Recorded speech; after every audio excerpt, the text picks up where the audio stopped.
നമുക്കൊക്കെ അറിയാലോ, ഇന്ന് 29-ാം തീയതിയാണ്, ജൂലൈ മാസം 29-ാം തീയതി. കഴിഞ്ഞ വർഷം, ഒരു വർഷം മുമ്പ് ജൂലൈ മാസം 29-ാം തീയതി ഈ സമയം വരെയും മുണ്ടക്കൈ ചൂരൽമല പ്രദേശങ്ങൾ വളരെ സാധാരണ നിലയിലായിരുന്നു. ഈ ദിവസം അർദ്ധരാത്രിയാണ് എന്ന് പറഞ്ഞാൽ ഒരു വർഷം മുമ്പുള്ള ജൂലൈ 29-ന് അർദ്ധരാത്രിയാണ് അവിടെ ഉരുൾപൊട്ടൽ ഉണ്ടാകുന്നത്. 300ഓളം പേർ, സർക്കാരിന്റെ കണക്കനുസരിച്ച് 298 പേർ മരണമടയുന്നത്. ഒരു വർഷം ഉളുപ്പില്ലാത്ത പിണറായി സർക്കാർ മനസ്സിലാക്കണം. ഒരു വർഷം കഴിഞ്ഞിരിക്കുന്നു. നിങ്ങൾ എന്ത് ചെയ്തു? ചൂരൽമലയിലെയും മുണ്ടക്കൈയിലെയും ഈ ഉരുൾപൊട്ടലിൽ എല്ലാം നഷ്ടപ്പെട്ട ആയിരക്കണക്കിനല്ല, ആയിരത്തിലധികം അവിടുത്തെ ദുരന്തബാധിതരായ മനുഷ്യർ, ഏതാണ്ട് 700-800ഓളം പേർക്കാണ് അവരുടെ വീട് നഷ്ടപ്പെട്ടത്. അവർക്ക് വേണ്ടി നിങ്ങൾ എന്ത് ചെയ്തു? ഒരു വീട് ഒരു വർഷം കഴിഞ്ഞിട്ടും നിങ്ങൾക്ക് അവിടെ ഒരു മാതൃകാ വീട് പോലും നിർമ്മിക്കാൻ സാധിക്കാത്ത പിണറായി എന്ന് പറയുന്ന ഈ കാരണഭൂതം ഉളുപ്പുണ്ടെങ്കിൽ രാജിവെച്ച് പോകണട്ടോ. കണ്ണീരൊലിപ്പിക്കൽ. ഒരു വർഷം കാത്തിരുന്നിട്ട് കയ്യിൽ എത്ര പൈസ ഉണ്ടെന്ന് അറിയോ?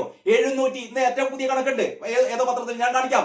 770 കോടി രൂപ 770 കോടി രൂപ മുഖ്യമന്ത്രിയുടെ ദുരിതാശ്വാസ നിധിയിൽ ആരോടും ചോദിക്കേണ്ട, നമ്മളൊക്കെ കൊടുത്ത, ഞാനും നിങ്ങളുമൊക്കെ കൊടുത്ത, കുട്ടികൾ കാശ് കൊടുക്ക പൊട്ടിച്ചിട്ടും സ്ത്രീകൾ ആടിനെ വിറ്റിട്ടും പശുവിനെ വിറ്റിട്ടും ഒക്കെ കൊടുത്ത ഈ എത്ര കോടിയാണ്? 776 കോടി എന്നാണ് തോന്നുന്നു ഏറ്റവും പുതിയ കണക്ക്. 776 കോടി രൂപ വെച്ചിട്ടാണ്, കയ്യിൽ വെച്ചിട്ടാണ് ഒരു വീട് പോലും ഈ ഒരു വർഷമായിട്ടും സർക്കാർ ഉണ്ടാക്കി കൊടുക്കാത്തത്. ഇതിൽ പരമൊരു നാണക്കേട്. ഇതിനൊന്നും പറയാൻ വാക്കുകളില്ല കേട്ടോ. ഇനി മാധ്യമം ഏറ്റവും നന്നായി, അല്ലെങ്കിൽ ഏറ്റവും കൃത്യമായി, ഏറ്റവും വ്യക്തതയോടെ എന്താണ് ചൂരൽമലയിലും മുണ്ടക്കൈയിലും പിണറായി വിജയന്റെ നേതൃത്വത്തിലുള്ള ഈ ഗുണ്ടാ സർക്കാർ, ഈ തെമ്മാടി സർക്കാർ, ഗാങ്സ്റ്റർ സ്റ്റേറ്റ് എന്ന് പണ്ട് പശ്ചിമ ബംഗാളിനെ കുറിച്ച് ഒരു പുസ്തകം എഴുതിയതിന് ബദലായി കേരളത്തിൽ അതേപോലെ അതിനേക്കാൾ രൂക്ഷമായ ഒരു തെമ്മാടി ഭരണമാണ് കേരളത്തിൽ നടക്കുന്നത് എന്ന് നമുക്കെല്ലാവർക്കും അറിയാവുന്ന കാര്യമാണ്. അന്തംഗമ്മികൾക്ക് ഒരുപക്ഷെ അറിയില്ലായിരിക്കും.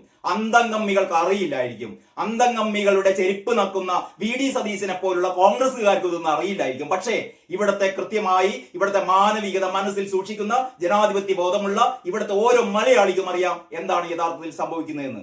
ആ വാർത്തകളാണ് മാധ്യമത്തിന്റെ ഉള്ളിലെ പേജിലുള്ളത്. നമുക്ക് ജസ്റ്റ് ഒന്ന് നോക്കി വരാം. യെസ്, 2 ദേശങ്ങളുടെ മാധ്യമത്തിന്റെ 2-ാം പേജ് മുതൽക്ക് തന്നെ വയനാടിലെ വാർത്തകളുണ്ട്. 2-ാം പേജിലെ ടോപ്പ് ബാർ നിങ്ങൾക്ക് നോക്കിയാൽ കാണാം. 2 ദേശങ്ങളെ ഉരുളെടുത്ത കണ്ണീരോർമ്മകൾക്ക് ഒരാണ്ട് എന്നുള്ളതാണ് തലക്കെട്ട്. എന്നിട്ട് അതിൽ പറയുന്നു അതിജീവിത ഇപ്പോൾ. അതിൽ ഒരുപാട് സബ് ഹെഡിങ്ങുകൾ ഉണ്ട്. അതിലൊരു സബ് ഹെഡിങ് ആണ് അതിജീവിത ഇപ്പോൾ എന്താണ് അവിടുത്തെ അതിജീവിതരുടെ, ദുരന്തബാധിതരുടെ അവസ്ഥ എന്ന് മാധ്യമം പറയുന്നു. അതിങ്ങനെയാണ്: ദുരന്തബാധിതരായ 983 കുടുംബങ്ങൾ കഴിയുന്നത് വിവിധയിടങ്ങളിൽ സർക്കാർ ഒരുക്കിയ വാടക വീടുകളിൽ. ഇപ്പോഴും ഈ എത്ര കുടുംബങ്ങളാണ്? 983 കുടുംബങ്ങൾ കഴിയുന്നത് സർക്കാർ ഒരുക്കിയ വാടക വീടുകളാണ്. സർക്കാർ ഒരുക്കുക എന്ന് പറഞ്ഞാൽ സർക്കാർ അതിന്റെ വാടക കൊടുക്കാന്ന് പറഞ്ഞിട്ടുണ്ട്. വാടക കൃത്യമായിട്ട് ലഭിക്കുന്നില്ല. അതിന്റെ വാർത്തകളൊക്കെ നമ്മൾ കഴിഞ്ഞ ദിവസങ്ങളൊക്കെ കേട്ടിരുന്നു. ഇനി പറയുന്നു പുനരധിവാസത്തെ കുറിച്ച് പറയുന്നേ. കൽപ്പറ്റ ടൗണിനടുത്ത എൽസ്റ്റൺ എസ്റ്റേറ്റിലെ 49.5 ഹെക്ടറിലാണ് ടൗൺഷിപ്പ് വരുന്നത്. 7 സെന്റിൽ 1000 ചതുരശ്ര അടിയുള്ള ഒറ്റ നിലയിലുള്ള 402 വീടുകളാണ് അവിടെ സർക്കാർ നിർമ്മിക്കാൻ വേണ്ടി പോകുന്നത്. ഇവിടെ നിങ്ങളൊരു കാര്യം അറിയണം കേട്ടോ. ഈ ദുരന്തമുണ്ടായതിനു ശേഷം കേരളത്തിലെയും കേരളത്തിന് പുറത്തുമുള്ള നിരവധി രാഷ്ട്രീയ പാർട്ടികൾ, നിരവധി സാംസ്കാരിക സംഘടനകൾ, നിരവധി സന്നദ്ധ സംഘടനകൾ, ഇവരൊക്കെ 100 കണക്കിന് വീടുകൾ ഞങ്ങൾ നിർമ്മിച്ചു കൊടുക്കാൻ ഓഫർ ചെയ്തതാണ്. ഏതാണ്ട് ഇവർക്ക് ആകെ വേണ്ടത് നേരത്തെ പറഞ്ഞ പോലെ ഈ 9000-ഓളം കുടുംബങ്ങൾ. അപ്പോൾ ഇത്തരത്തിലുള്ള 1000-നടുത്ത് കുടുംബങ്ങൾ, 1000-നടുത്ത് വീടുകളാണ് ഇവിടെ വേണ്ടത്. സർക്കാർ ഇപ്പോൾ നിർമ്മിക്കാൻ പോകുന്നത് 402 വീടുകളാണ്. സർക്കാർ ഇപ്പോൾ നിർമ്മിക്കാൻ പോകുന്നത് 402 വീടുകളാണ്. ഇതൊന്നും സർക്കാർ നിർമ്മിക്കേണ്ട കാര്യമില്ലെന്നേ. ഇത് ഇവിടുത്തെ KPCC ഉൾപ്പെടെയുള്ള, ലീഗ് ഉൾപ്പെടെയുള്ള, കർണാടക സർക്കാർ ഉൾപ്പെടെയുള്ള, തെലങ്കാന സർക്കാർ ഉൾപ്പെടെയുള്ള, KCBC ഉൾപ്പെടെയുള്ള ഇത്തരത്തിലുള്ള നിരവധി സംഘടനകൾ, നിരവധി രാഷ്ട്രീയ പ്രവർത്തകർ, നിരവധി രാഷ്ട്രീയ സംഘടനകൾ ഞങ്ങൾ വീട് നിർമ്മിച്ചു കൊടുക്കുക എന്ന് പറഞ്ഞിട്ടും ഇരട്ടച്ചങ്കൻ കാരണഭൂതം പറഞ്ഞു വേണ്ട പൈസ തരൂ, പൈസ തന്നാൽ മതി, ഞങ്ങൾ ഉണ്ടായിക്കോളാം, അമ്മാതിരി പൈസ ഒന്നും തരേണ്ട പരിപാടിയില്ല എന്ന് ലീഗ് ഉൾപ്പെടെ പറഞ്ഞു. അങ്ങനെ പൈസ കൊടുത്തുള്ള പരിപാടി പരിപാടിയൊന്നും വേണ്ട. കാരണം എന്താണെന്നറിയോ, ഒരു വീട് ഉണ്ടാക്കാൻ 15 ലക്ഷം രൂപ മതി. 1000 സ്ക്വയർ ഫീറ്റ് ഉള്ള ഒരു വീട് ഉണ്ടാക്കാൻ, ഇവരുടെ മാതൃകയിലുള്ള വീട് ഉണ്ടാക്കാൻ 15 ലക്ഷം രൂപ തന്നെ ധാരാളമാണ്. കാരണം 15 ലക്ഷമാണ് വീട് വേണ്ടാത്തവർക്ക് കൊടുക്കുന്നത്. അങ്ങനെ ഒരു 100-100-ലേറെ ആൾക്കാർ പൈസ വാങ്ങിപ്പോയി, തൽക്കാലം തടി കഴിച്ചിലാക്കി. 15 ലക്ഷം കിട്ടട്ടെ. കാരണം ഇവരുണ്ടാക്കി കൊടുക്കുന്ന വീട് എന്ന് പറഞ്ഞാൽ പുത്തുമലയിലൊക്കെ ഉണ്ടാക്കി കൊടുത്ത വീട് നമുക്കറിയാം, ഒരു വർഷം കൊണ്ട് ചോർന്നൊലിക്കാൻ തുടങ്ങിയ വീടുകളാണ്. അമ്മാതി വീടുകളായിരിക്കും ഇവിടെ ഉണ്ടാക്കി കൊടുക്കുക. അപ്പൊ നമുക്ക് ചോർന്നൊലിക്കുന്ന വീടുകളൊന്നും വേണ്ട, കിട്ടിയാൽ 15 ലക്ഷം ആണെങ്കിൽ 15 ലക്ഷം ആവട്ടെ എന്നും പറഞ്ഞ് വാങ്ങിപ്പോയവര് 100-ലേറെയാണ്. അപ്പോ ഈ മറ്റുള്ളവരോട്, സന്നദ്ധ സംഘടനകളോട് പിണറായി വിജയൻ സർക്കാർ പറഞ്ഞെന്താണെന്നറിയോ, വീടുകൾ ഉണ്ടാക്കി കൊടുക്കണ്ട, അതിന് പകരം ഓരോ വീടിനും 30 ലക്ഷം രൂപ വീതം ഞങ്ങൾക്ക് തരൂ. അവസാനത്തെ കോംപ്രമൈസിൽ 20 ലക്ഷം തന്നെ ഞങ്ങൾക്ക് തരൂ, എന്നാൽ ഞങ്ങൾ ഉണ്ടാക്കി കൊടുക്കാന്നാ പറയുന്നത്.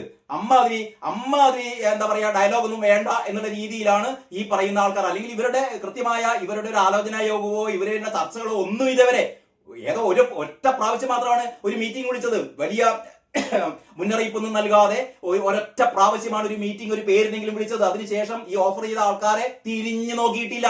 എന്ന് പറഞ്ഞാൽ ഈ ദുരന്തം കൊണ്ട് എങ്ങനെ പൈസ അടിച്ചു മാറ്റാം, എങ്ങനെ കാശ് അടിച്ചു മാറ്റാം, നിങ്ങൾ ആലോചിച്ച് നോക്കണം. 776 കോടി രൂപ കയ്യിൽ വെച്ചിട്ടാണ് ഈ പറയുന്ന, ഒന്ന് ആലോചിച്ച് നോക്കണം. 400 കണക്കറിയാവുന്ന ആൾക്കാരൊന്ന് കണക്ക് കൂട്ടി നോക്കുക. 400 വീടുകൾ നിർമ്മിക്കണം. ഇപ്പൊ ഇവരുടെ കണക്കനുസരിച്ച് ഒരു വീടിന് 20 ലക്ഷമാണ് അത്രേ. ഇപ്പൊ അതാണ് സർക്കാർ നേരത്തെ 30 ലക്ഷത്തിൽ നിന്ന് താഴോട്ട് ഇറങ്ങി ഊരാളുങ്കൽ സൊസൈറ്റി നിർമ്മിക്കുന്ന വീടുകൾക്ക് 20 ലക്ഷം രൂപ. അപ്പൊ 20 ലക്ഷം രൂപയുടെ 400 വീടുകൾ നിർമ്മിക്കണമെങ്കിൽ എത്ര രൂപയാകും? 80 കോടി. 100 കോടിക്ക് താഴെ. ഇനി അവിടുത്തെ റോഡുകളും, ഇവർ ഈ ടൗൺഷിപ്പിന്റെ ഭാഗമായി അവിടെ റോഡുകള്, എന്താ പറയാ, ചികിത്സാ സൗകര്യം, അങ്കണവാടി, മറ്റേ വാടി എന്നൊക്കെ പറഞ്ഞിട്ട്, മാർക്കറ്റ് എന്നൊക്കെ പറഞ്ഞിട്ട് കുറെ ലൊട്ടിലൊടുക്ക് സാധനങ്ങളൊക്കെ ഉണ്ട് കേട്ടോ. എല്ലാം കൂടി നിർമ്മിക്കാനും ഒരു 100-150 കോടി രൂപയേ ആവുള്ളൂ. 770 കോടി രൂപ നാട്ടുകാർ കൊടുത്ത പൈസ കയ്യിൽ വെച്ചിട്ട് അതിലൊരു 150 കോടിക്ക് ചെയ്യേണ്ട സാധനം ഒരു വർഷമായിട്ടും ചെയ്തിട്ടില്ല എങ്കിൽ ഇവരുടെയൊക്കെ ഞാൻ സാധാരണ പറയുന്ന പോലെ ഉണ്ടല്ലോ, ഞാൻ വീണ്ടും ആവർത്തിക്കുന്നത്, ഇവരൊക്കെ എന്ത് ചെയ്യണമെന്ന് നിങ്ങൾ തീരുമാനിച്ചാൽ മതി. എന്താ ചെയ്യേണ്ടത്? ഇത്രയും കോടി കയ്യിൽ വന്നിട്ട് അതിനൊരു 10% മാത്രം മതി. 10% മാത്രം മതി എന്നിട്ട് പറയുന്നു ദശാപാനിയിലുണ്ട്. ദശാപാനി കാണിക്കാം. കേന്ദ്രമൊന്നും തന്നില്ല. കേന്ദ്രം കൊടുത്തു. കേന്ദ്രം 530-540 കോടി രൂപ കൊടുത്തു. അപ്പൊ പറയുന്നത് വായ്പയാണ്. അപ്പൊ വായ്പ അടയ്ക്കണം. വായ്പ 50 വർഷം കഴിഞ്ഞിട്ട് അടച്ചാൽ മതി. 50 വർഷം കഴിഞ്ഞിട്ട് അടയ്ക്കുന്ന ഒരു വായ്പയെ കുറിച്ച് എന്തിനാ നെഞ്ഞത്തടിച്ച് കരയുന്നത്? അത് ഒരു സഹായം എന്നുള്ള രീതിയിൽ കണക്കാക്കിയാൽ മതി. 50 വർഷം കഴിഞ്ഞിട്ട് ഇത് അടയ്ക്കോ അടയ്ക്കാതിരിക്കോ എന്ന് ചെയ്യുന്നത് നമ്മുടെ പ്രശ്നമല്ല. നമുക്ക് 540 കോടി രൂപ കേന്ദ്ര സർക്കാരിൽ നിന്ന് കിട്ടി. അപ്പോ ഈ 770 കോടി രൂപ പിണറായി പിരിപ്പിച്ച പൈസ, 540 കോടി ഈ കേന്ദ്ര സർക്കാർ കൊടുത്ത പൈസ, മാത്രമല്ല NDRFിലെ പൈസ, SDRFിലെ പൈസ, അതെല്ലാം പാടെ 300-350 കോടി ഉണ്ട്. ഇതെല്ലാം കൂടി ചേർക്കുമ്പോൾ 1700 കോടി രൂപ 1700 കോടി രൂപ വയനാട് ദുരന്തത്തിന്റെ പശ്ചാത്തലത്തിൽ സർക്കാരിന്റെ കയ്യിലുണ്ട്. എന്നിട്ടാണ് സർക്കാർ ഈ നെറികെട്ട ചെറ്റ പണിയെടുത്തത്. ഈ പറയുന്ന കുടുംബങ്ങൾക്ക് ഒരു വർഷമായിട്ടും ഒരു വീട് പോലും നിർമ്മിച്ചു കൊടുക്കാൻ കഴിയാത്ത നെറികെട്ട സർക്കാർ. നെറികെട്ട എന്നല്ലാതെ പിന്നെ എന്താ കൂട്ടരെ പറയേണ്ടത്? നിങ്ങൾ പറ. അപ്പോ ഇങ്ങനെയൊക്കെയാണ് മാധ്യമത്തിന്റെ പുനരധിവാസം. ഞാൻ വായിച്ചില്ല ഇവരുടെ പുനരധിവാസം എന്നുള്ള ആ സബ്ഹെഡിങ്ങിൽ മാധ്യമം പറയുന്നത്, കൽപ്പറ്റ ടൗണിനടുത്ത എസ്റ്റേൺ എസ്റ്റേറ്റിലെ 49.5 ഹെക്ടറിലാണ് ടൗൺഷിപ്പ് വരുന്നത്. 7 സെന്റിൽ 1000 ചതുരശ്ര അടിയിലുള്ള ഒറ്റ നിലയിലുള്ള 402 വീടുകൾ. മാതൃകാ വീടിന്റെ നിർമ്മാണം അവസാന ഘട്ടത്തിലെന്ന് സർക്കാർ. മാതൃകാ വീട് നിർമ്മിക്കുന്നത് ഒരു വർഷമായിട്ട് ഇത് അവസാന ഘട്ടത്തിലാണത്രേ. ഇതെന്നത് എനിക്ക് തോന്നുന്നത് വരുന്ന ഒരുപാട് വർഷങ്ങൾ ഇങ്ങനെ മാതൃകാ വീട് ഞങ്ങളിത് ഉണ്ടാക്കാൻ പോകുന്നു. ഒരു വീടുണ്ടാക്കാൻ, 1000 സ്ക്വയർ ഫീറ്റുള്ള ഒരു വീടുണ്ടാക്കാൻ എന്തിന് ഒരു മാസം വേണ്ട, 2 ആഴ്ച പോരെ. സർക്കാരിന്റെ കയ്യിൽ ഇത്രയും പൈസയുണ്ടെങ്കിൽ ഈ പറയുന്ന 402 ആൾക്കാർക്ക് വീടുണ്ടാക്കാൻ എന്തിന് ഇത്രയും കാലം? മുമ്പേതോ ചർച്ചയില് നമ്മുടെ ഉണ്ണി ബാലകൃഷ്ണൻ പറഞ്ഞ പോലെ ഈ ദുരന്ത ബാധിതർക്കൊക്കെ ഈ 402 കുടുംബങ്ങൾക്കാണ് അത്ര വീടുണ്ടാക്കി കൊടുക്കുന്നത്. ഈ 402 കുടുംബങ്ങൾക്ക് ഓരോ കോടി കൊടുത്തോ. 1 കോടിയില്ല 2 കോടി കൊടുത്തോ, ഒരാൾക്ക് ഒരു കുടുംബത്തിന് 2 കോടി കൊടുത്തോ, എന്നാലും 800 കോടി ഉണ്ടാവുള്ളൂ. അപ്പോഴും പിണറായി വിജയന് ലാഭമാണ്. ഒരു 900 കോടി കയ്യിലുണ്ടാവും. അപ്പൊ എങ്ങനെ ദുരിതബാധിത, ഇതൊരു സാഡിസമാണ് കേട്ടോ.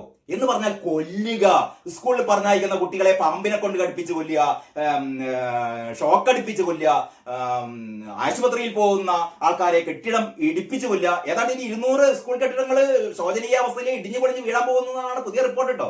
ആ കുട്ടി മിഥുൻ എന്ന് പറയുന്ന കുട്ടി ഈ ഷോക്കേറ്റ് മരിച്ചതിനെ തുടർന്നിട്ടാണ് ഇപ്പൊ ഒരു പരിശോധനയൊക്കെ നടത്തിയത്. പരിശോധന നടത്താൻ മനസ്സിലായത് കേരളത്തിൽ, അങ്ങനെയാണല്ലോ പറയുന്നത്, കേരളത്തിൽ എന്താ പറയാ 5 സ്റ്റാർ ഹോട്ടലുകളെക്കാൾ അപ്പുറത്തുള്ള രമ്യകർമ്മ്യങ്ങളാണ്. വിദേശികളൊക്കെ വന്നാൽ വഴിമാറി പോകുക, സ്കൂളിലേക്കാണ് ഓടിപ്പോകുക, 2 റൂം വേണം 3 റൂം വേണം എന്നൊക്കെ പറഞ്ഞിട്ട്. കാരണം ഈ സ്കൂൾ കണ്ടിട്ട് വിദേശികൾ വിചാരിക്കത്ര ഇത് പഞ്ചനക്ഷത്ര ഹോട്ടലാണെന്ന്. അങ്ങനെ ബഡായി പറയുന്ന നാട്ടിലാണ് അവസാനം കണക്കെടുപ്പ് നടത്തിയപ്പോൾ മനസ്സിലായത് 200-ലേറെ സ്കൂളുകള് ജീർണിച്ച നിലയിലാണ്, ഏത് നിമിഷവും ഇടിഞ്ഞു പൊളിഞ്ഞു വീഴാവുന്ന നിലയിലാണ് എന്നുള്ള സത്യം നിങ്ങൾ ആലോചിച്ച് നോക്കണം. കേരളം എന്ന് പറയുന്നത് ഈ പറയുന്ന ഇടതുപക്ഷ സർക്കാർ, ഇടതുപക്ഷം എന്ന് ഞാൻ വീണ്ടും പറഞ്ഞു പോവുകയാണ് കേട്ടോ, ഇടതുപക്ഷമല്ല, ജനവിരുദ്ധ പക്ഷമായ ഗുണ്ടാ സർക്കാർ, തെമ്മാടി സർക്കാർ കഴിഞ്ഞ 10 വർഷം ഈ 2ാം തവണ എന്നൊക്കെ പറഞ്ഞ് ഭരിച്ചിട്ട് കേരളത്തെ നാശിപ്പിച്ച് നാറാണക്കല്ലെടുത്തിരിക്കുകയാണ്. ഇനി ഇവർക്ക് ആവശ്യം 3ാമതൊരു തവണ കൂടി ഇവരെ നമ്മൾ അധികാരത്തിൽ കയറ്റി കൊടുക്കണം. എന്തിനാണെന്ന് പറയാം, അതോടുകൂടി കേരളം ഉണ്ടാവില്ല, CPM ഉണ്ടാവില്ല, ഒന്നും ഉണ്ടാവില്ല, പറയേണ്ട കാര്യമില്ലല്ലോ. അങ്ങനെ ഗുണഭോക്താക്കളുടെ അന്തിമ പട്ടിക ഇനി വേറൊന്ന്, ഈ അവസാന ഘട്ടത്തിലാണ് സർക്കാർ പറയുന്നു ഗുണഭോക്താക്കളുടെ അന്തിമ പട്ടിക തയ്യാറായിട്ടില്ല, അതിജീവിതർ കളക്ടറേറ്റ് മുന്നിൽ സമരമടക്കം നടത്തി, പുനരധിവാസമടക്കം സർക്കാർ നടപടികൾ ഇഴഞ്ഞു നീങ്ങുന്നു. പുനരധിവാസമടക്കം സർക്കാർ നടപടികൾ ഇഴഞ്ഞു നീങ്ങുന്നു മാധ്യമം പറയുന്നു. മാധ്യമത്തിൽ ഒരുപാട് വാർത്ത പിന്നെയുണ്ട് കേട്ടോ. ഇത് മുഴുവൻ ഇവിടെ അവതരിപ്പിക്കാൻ സമയം കിട്ടാത്തതുകൊണ്ടാണ്. എവിടെ അതിനുള്ളിൽ ഇതാ കന്യാസ്ത്രീകളുടെ അറസ്റ്റ്, പ്രതിഷേധം ശക്തം, സൗഹൃദ നയതന്ത്രത്തിനിടെ BJPക്ക് തിരിച്ചടി, അങ്ങനെ ഒരു പൊളിറ്റിക്കൽ സ്റ്റോറി ഉണ്ട് കേട്ടോ. BJPക്ക് ഇത് ഒരു തിരിച്ചടിയാണ്. അതിന്റെ ഇടക്ക് നടന്നത് മനുഷ്യക്കടത്ത് എന്ന് ഛത്തീസ്ഗഡ് മുഖ്യമന്ത്രി പറയുന്നു. അവിടെ ഛത്തീസ്ഗഡിൽ നടന്നത് മനുഷ്യക്കടത്താണെന്ന് മുഖ്യമന്ത്രി പറയുന്നു. അപ്പോഴാണ് കഴിഞ്ഞ ദിവസം ചർച്ചയിൽ നമ്മുടെ മാധു ചോദിച്ചത്, മുഖ്യമന്ത്രി എങ്ങനെ പറയാം, മുഖ്യമന്ത്രി കോടതിയാണെന്നൊക്കെ. മുഖ്യമന്ത്രി പറയുന്നത് എങ്ങനെയാന്ന് വെച്ചാൽ പോലീസിന്റെ വേർഷനാണ്, പോലീസ് പറയുന്നു, FIR-ൽ പറയുന്ന കാര്യമാണല്ലോ, പിന്നെ മുഖ്യമന്ത്രിക്ക് പറഞ്ഞൂടെ?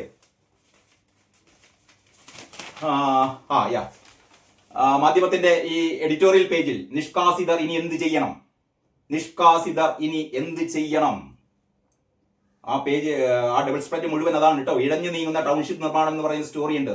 ഇഴഞ്ഞു നീങ്ങുന്ന ടൗൺഷിപ്പ് നിർമ്മാണം ഇങ്ങനെ ഇഴഞ്ഞു നീങ്ങുകയാണ്. ഇത് വായിച്ചു കഴിഞ്ഞാലുണ്ടല്ലോ, പിണറായി സർക്കാരിനെ ഇന്ന് തന്നെ വലിച്ച് പുറത്തെടുത്തിട്ട് ചാണകവെള്ളം കളിക്കാൻ തോന്നും. ഇഴഞ്ഞു നീങ്ങുന്ന ടൗൺഷിപ്പ് നിർമ്മാണം, ദുരന്തബാധിതരെ പുനരധിവസിപ്പിക്കുന്നതിന് എൽസ്റ്റൺ എസ്റ്റേറ്റിൽ നടപ്പിലാക്കുന്ന ടൗൺഷിപ്പ് പദ്ധതിയിൽ 70 ദിവസം കൊണ്ട് പൂർത്തിയാക്കുമെന്ന് പറഞ്ഞ മാതൃകാ വീടിന്റെ നിർമ്മാണം പോലും ഇഴഞ്ഞു നീങ്ങുകയാണ്. 70 ദിവസം കൊണ്ട് പൂർത്തിയാക്കുന്ന പറഞ്ഞത്, മാതൃകാ വീട് ഇഴഞ്ഞു നീങ്ങുകയാണ്. പുനരധിവാസത്തിന് വേണ്ടിയുള്ള പ്രവർത്തനങ്ങൾ 8 മാസത്തിന് ശേഷമാണ് തുടക്കം കുറിക്കുന്നത്. അങ്ങനെയുള്ള നടുക്കുന്ന വാർത്തകളാണ് ഇതിലുള്ളത് കേട്ടോ. ടൗൺഷിപ്പിൽ വീട് വേണ്ടെന്ന് പറഞ്ഞ 105 പേർക്ക്, ഞാൻ നേരത്തെ പറഞ്ഞല്ലോ 100-ലധികം, ടൗൺഷിപ്പിൽ വീട് വേണ്ടെന്ന് പറഞ്ഞ 105 പേർക്ക് 15 ലക്ഷം രൂപ വീതം നൽകി. 20 ലക്ഷം രൂപ വീതം ചെലവിൽ 410 വീടുകൾ നിർമ്മിക്കാനാണ് പദ്ധതി.